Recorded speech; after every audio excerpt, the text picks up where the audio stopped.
Bonjour à tous, nous allons parler aujourd'hui d'un célèbre personnage de l'Antiquité qui est Jugurtha.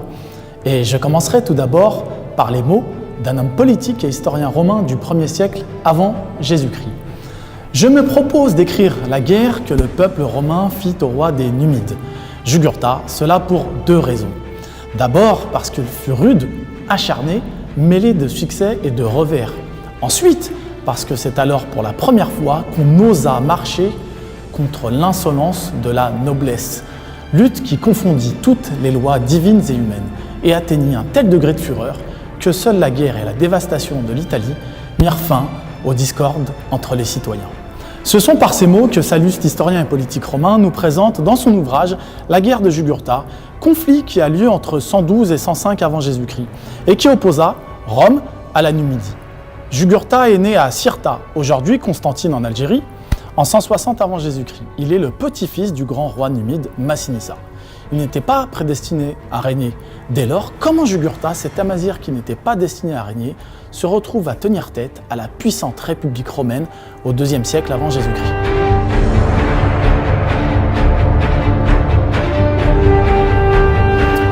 Le royaume de Numidie, à l'époque, a pour capitale Cirta. Les frontières du royaume correspondent aujourd'hui en partie au nord de l'Algérie, l'est et le sud de la Tunisie, le nord-ouest de la Libye et le nord-est du Maroc. Le royaume se situe à l'ouest de Carthage.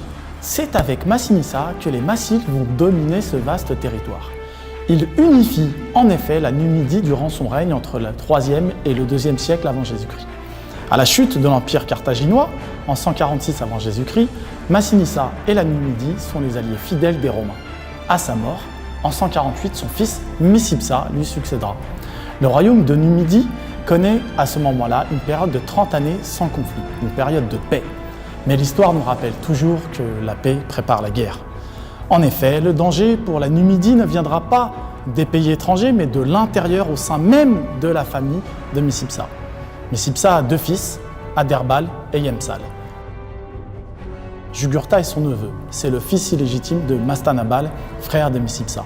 Mais il décide de l'adopter, de le considérer comme son fils. Pourquoi Micipsa adopte-t-il Jugurtha ?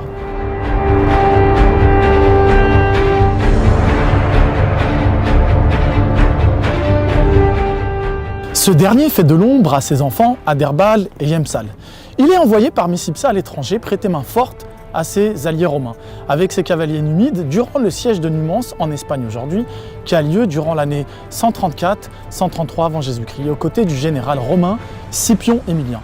Après la victoire du siège, Scipion envoie une lettre au roi de Numidie, Micipsa, le félicitant d'avoir un neveu si extraordinaire. C'est aussi pour cette raison que Jugurtha est alors adopté par Micipsa. Mais en 118 avant Jésus-Christ, à la mort de Micipsa, s'opère un tournant que personne n'a vu venir. En effet, les deux frères se mettent d'accord pour écarter Jugurtha du pouvoir.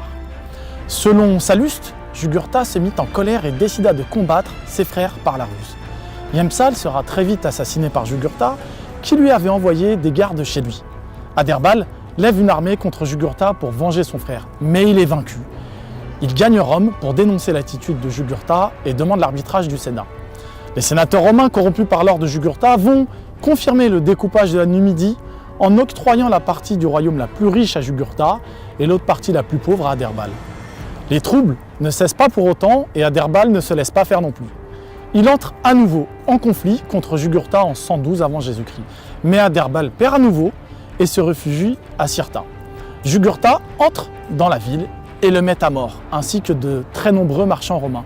Il prend le contrôle total de la Numidie jusqu'en 107 avant Jésus-Christ.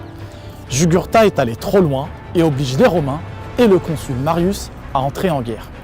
La guerre est difficile, car il pratique la politique de la guérilla, avec l'aide de son beau-père Bocchus, roi de Maurétanie, royaume qui se trouve à l'ouest de la Numidie.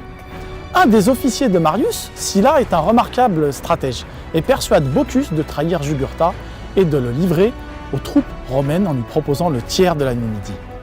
Après réflexion, et sentant le vent tourner, Bocchus accepte le marché et le livre. La guerre de Jugurtha prend fin en 105 avant Jésus-Christ.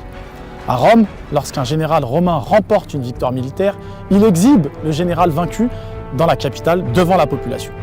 Le 1er janvier de l'année 104 avant Jésus-Christ, Jugurtha est traîné par Marius derrière son char, lors de cette cérémonie qui s'appelle un triomphe.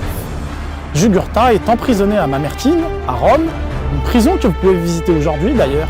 Elle est aussi connue sous le nom de Tullianum. Les sources disent que Jugurtha se serait laissé mourir de faim et qu'il aurait été étranglé.